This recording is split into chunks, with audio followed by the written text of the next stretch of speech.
I've got some beautiful ling here, and what I'm going to do is season it. So I'm going to grab some olive oil, and we're just going to lubricate the fish. Then we're going to season our fish with some sea salt on both sides. Just remember to always season your fish on both sides. It's not really popular fish, ling, but it is actually very, very tasty. And trust me, it's absolutely sensational. Just going to put some pepper on there.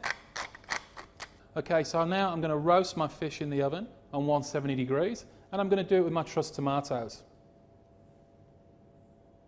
Probably going to take around about, say, 5 minutes on 170 degrees. Okay, for the next step of this dish, I've got to make a parsnip puree. What I've got in the pot here is some parsnips, and I put in some milk and some onion, and we basically just boiled that until it's nice and tender, the parsnip, and we're going to make a nice parsnip puree. So I need to put this through the sieve and then straight into the blender.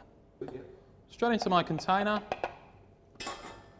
Now, what we need to do is get the correct consistency.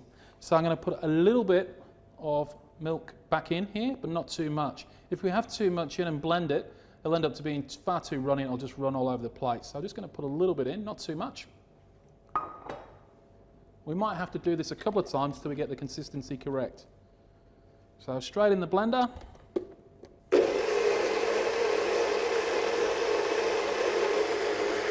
Okay, just be careful when you're taking the lid off any blender when we've got hot liquid in there. Just release the steam, just really, really gently. Just try not to pull it off too quickly. Sometimes the steam will build up. So you hear that then?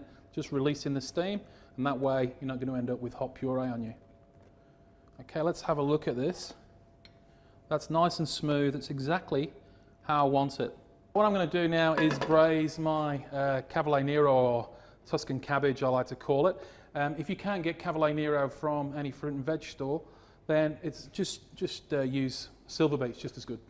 Okay, so first thing I need to do, in goes my olive oil, some butter, and what the olive oil does is just helps it stop the butter from burning. Next thing goes in, I've got some beautiful leeks here. Some eschalots, just finely diced. And some of my black cabbage that I've blanched for 5 minutes a little bit earlier on.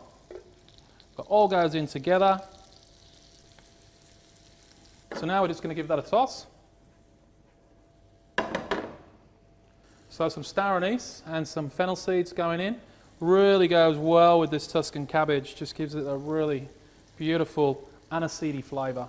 And then some sea salt.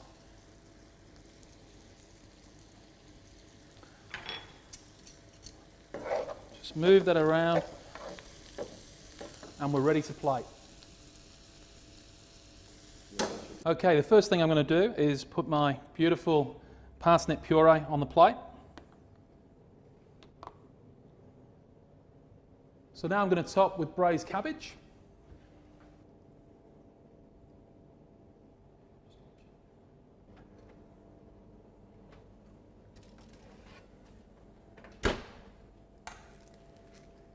So I'm just going to pop our trussed tomatoes on.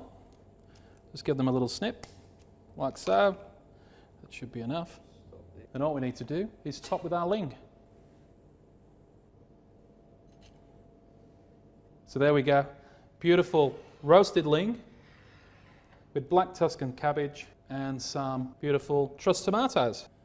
Enjoy, guys.